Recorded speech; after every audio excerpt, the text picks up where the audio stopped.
Hari ini kita akan belajar mata pelajaran ilmu pengetahuan sosial dengan materi perubahan sosial di kelas 9. Selamat belajar. Tujuan pembelajaran hari ini, satu siswa mampu mengidentifikasi bentuk-bentuk perubahan sosial. 2. Siswa mampu menganalisis faktor penyebab dan dampak perubahan sosial di lingkungan sekitar. Materi hari ini kita akan membahas tentang hal-hal berikut. 1. Definisi perubahan sosial. 2. Bentuk perubahan sosial. 3. Dampak perubahan sosial. 4. Penyebab perubahan sosial. Definisi perubahan sosial adalah proses transformasi dalam struktur, pola, atau norma-norma dalam masyarakat yang terjadi dari waktu ke waktu. Perubahan ini mencakup segala aspek kehidupan sosial, seperti nilai-nilai, kebiasaan, budaya, teknologi, dan sistem sosial yang dapat berdampak pada cara individu atau kelompok berinteraksi. Macam-macam bentuk perubahan sosial. 1. Berdasarkan waktu. 2. Berdasarkan cakupannya. 3. Berdasarkan perencanaannya. 4. Berdasarkan arah perkembangannya. Perubahan sosial berdasarkan waktu. 1. Evolusi. Perubahan evolusi merupakan perubahan yang terjadi secara perlahan dan dalam jangka waktu yang cukup lama.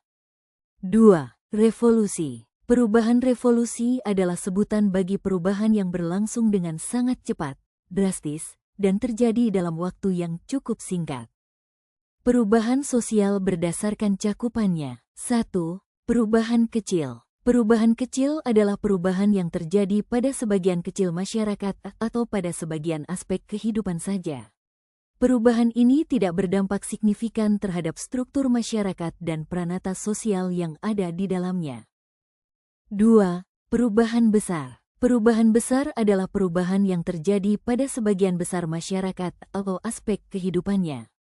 Perubahan ini berdampak signifikan terhadap struktur masyarakat dan peranata sosial yang ada di dalamnya. Perubahan sosial berdasarkan perencanaannya. 1. Perubahan yang direncanakan merupakan perubahan yang terjadi atas kehendak dan perencanaan yang dilakukan oleh pihak tertentu. 2. Perubahan yang tidak direncanakan adalah perubahan yang terjadi tanpa usaha yang sengaja dilakukan oleh masyarakat.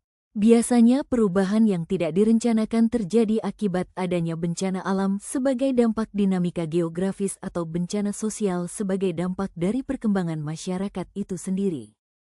Perubahan berdasarkan arah perkembangan terbagi atas dua kategori. Yang pertama yaitu perubahan progres, perubahan yang menuju ke arah kemajuan. Yang kedua perubahan regres merupakan perubahan yang menuju ke arah kemunduran. Perubahan ini kerap membawa kerugian bagi kehidupan masyarakat. Adapun penyebab perubahan sosial terbagi atas dua yaitu faktor internal dan faktor eksternal. Dampak perubahan sosial. 1. Dampak positif. 2. Dampak negatif dari perubahan sosial. Adapun kesimpulan hari ini adalah sebagai berikut. Sampai di sini, apakah ada pertanyaan?